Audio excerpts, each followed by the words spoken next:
एक वक्त था जब इंडिया को सोने की चिड़िया कहा जाता था। कल्चर, स्पाइसेस, टेक्सटाइल्स और ट्रेजर्स से भरा हुआ एक रिच देश। और फिर आए ब्रिटिश रूलर्स के रूप में नहीं बल्कि सिर्फ ट्रेडर्स बनकर। ईस्ट इंडिया कंपनी 1600 में इंडिया आई थी सिर्फ बिजनेस करने। लेकिन ग्रीड की कोई लिमिट नहीं होती। धीरे धीरे उन्होंने इंडियन पॉलिटिक्स में दखल देना शुरू किया। किंग्स के साथ दोस्ती की, ट्रस्ट तोड़ा, ट्रीटी साइन की और बाद में वहीं आरएस को धोखा दिया। और फिर 1757 में शुरू हुआ असली खेल, बैटल ऑफ प्लासी।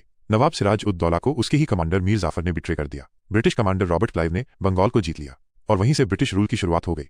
उसके बाद ब्रिटिश रुके नहीं, एक के बाद एक रीजन पर कब्जा करते गए। Hyderabad, Mysore, Maratha empire, diplomacy, bribery और ब्रूटल वॉर्स के जरिए। टीपू सुल्तान ने शेर की तरह लड़ा, मराठों ने भी फियर्स रेजिस्टेंस दिया, लेकिन धीरे धीरे ब्रिटिश ने पूरे भारत को अपने कंट्रोल में ले लिया। फिर आई 1857 की बड़ी बगावत। इंडियन सोल्जर्स और सिविलियंस ने रिवोल्ट किया। बहादुर शाह जफर रिबेलियन का सिंबल बन गए, लेकिन ये भी क्रश कर दिया गया। ईस्ट इंडिया कंपनी का रूल खत्म हो गया, लेकिन अब ब्रिटिश क्राउन ने डायरेक्ट रूल ले लिया। क्वीन विक्टोरिया बनी एम्प्रेस ऑफ इंडिया। जो शुरू हुआ था एक ट्रेड के रूप में, वो 200 साल की गुलामी बन गया।